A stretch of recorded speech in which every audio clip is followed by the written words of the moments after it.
All right, so we have information so far in our numerical example about prices, potential revenues that the firm could have, and potential costs at different levels of production and sales.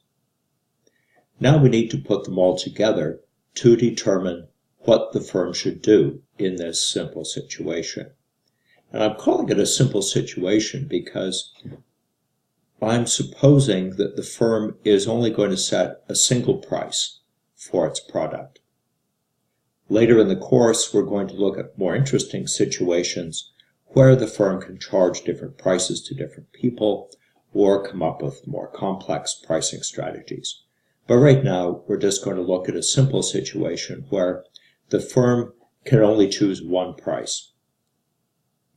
So what price should that be, and how much should it produce? Well, it turns out that the logic underlying this decision is really quite simple. I could put it like this. The firm has a choice of different prices. It should choose a lower price if it can get higher sales, as long as those higher sales add more to their revenues than they add to their costs. Because, of course, producing and selling more is going to add to costs, but if it adds more to your revenues, then that lower price is actually going to raise your total profits.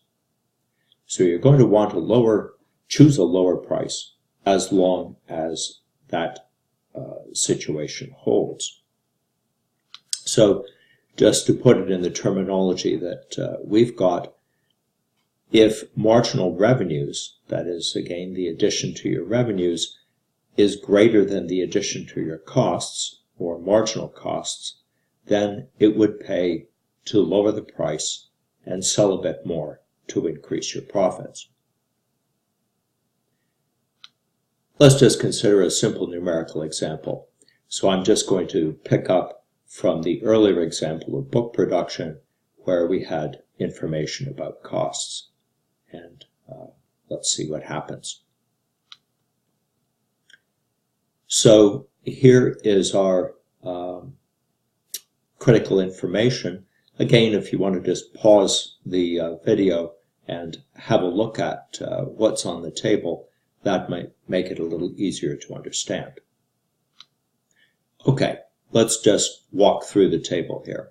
So here I put the quantity that we could produce and sell, and I put some price information here. So we've got different possible prices will allow us to sell a different number of copies, let's say in a year or whatever our time period is. So $24, nobody's going to buy our book, but if we lower our price a little bit, then we can sell 1,000 copies. And if we keep lowering the price by $2, we sell 1,000 more copies. And in this particular case, if we lower our price by $1, we'll sell an extra 500 copies. Obviously, price times quantity is going to give us our total sales revenue under these different circumstances. And we can calculate the extra revenue that we get per book sold. So if we set a price of $22, then we've added $22,000 to our revenue. That averages out to $22 a book. If we lower the price another $2 and sell 2,000 books instead of 1,000, how much extra do we add to our revenues? Well, as you can see, our revenues went up by $18,000. We sold another 1,000 books, so that was $18 per book, and so on. As in the earlier example, I'm going to assume that the marginal cost per book is just $10. And I'll just use the previous cost information here just reproduced here as total cost.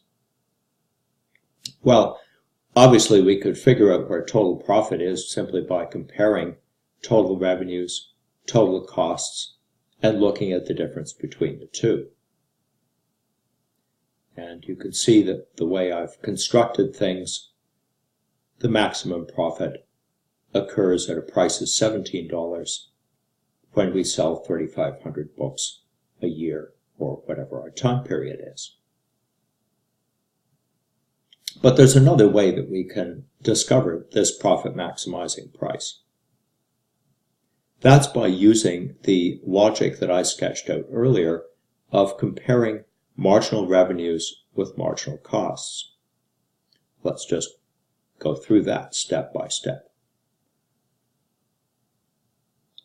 We can see that lowering the price from $24 to $22 was certainly a good idea because it was adding more to our revenues for each book than it was adding to our costs.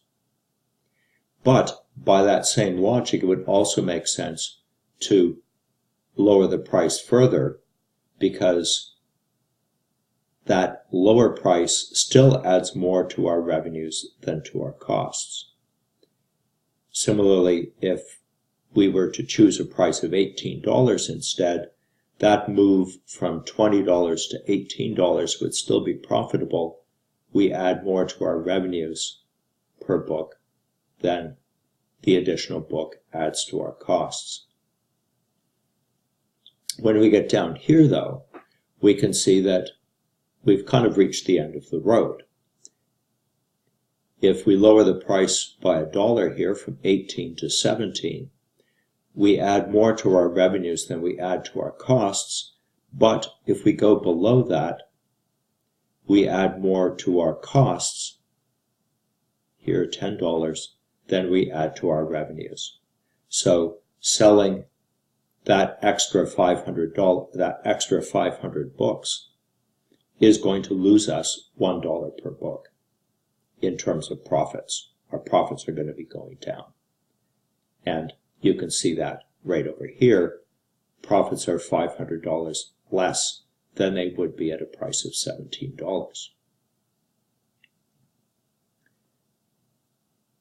All right, so this is the idea that we compare marginal revenues with marginal costs, and we seek out the right price that allows us to just add more to our revenues than it adds to our costs.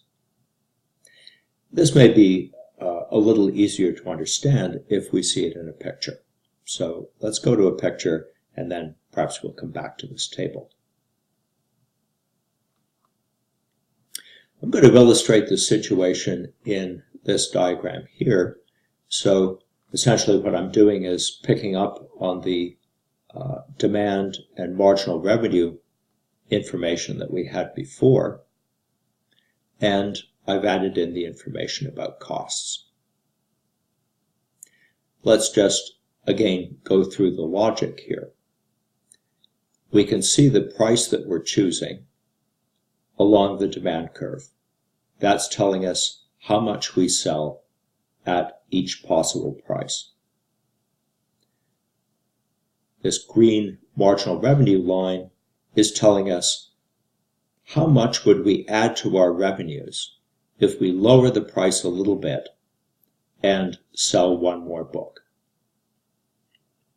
You can see that if we start with a high price here, it would make sense to choose a lower price because those lower prices, as we move down here, are adding more to our revenues than we are adding to our costs. So for each extra book we produce, costs us $10. So as long as we're adding more to our revenues than we add to our costs, it pays to increase our sales. But you can see that that doesn't hold true beyond this point here. If we lower the price at all, below here, below $17, we add less to our revenues than we add to our costs. So that would reduce our profits, as we saw in the previous picture. So this spot where marginal cost and marginal revenue are just equal is the profit maximizing point. Another way to put that is to say that that last book that we just produced added $10 to our revenues and added $10 to our costs. So our profits didn't actually go up or down when we produced that last book. How much profit did we make? Well, to see that, we have to compare the price that we're charging, here $17, with the average cost. And if you work out what that is, that shows us that we're making this amount per book.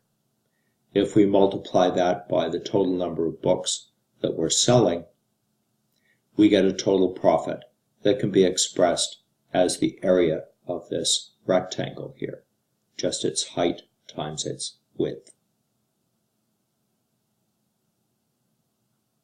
Well, this particular picture is extremely important. We're going to see a picture like this over and over in the course, so it's very important that you understand the logic behind why this is the profit maximizing quantity and why we would want to charge this price for it. Just one more thing I'd like to add. If we go back to the previous picture, the previous slide I mean, you might be saying, well, what's this marginal revenue of $11 per book? In the picture, we saw that the profit maximizing quantity had a marginal revenue of $10. So what is this $11? Well, it turns out that this $11 is actually, if I just go to the next picture here, it's the average of these marginal revenues between $3,500 and $3,000 back here. So if we were average those would come to $11. It's the last book that we produce just gives us a marginal revenue of $10. Let me know if you have any questions about that.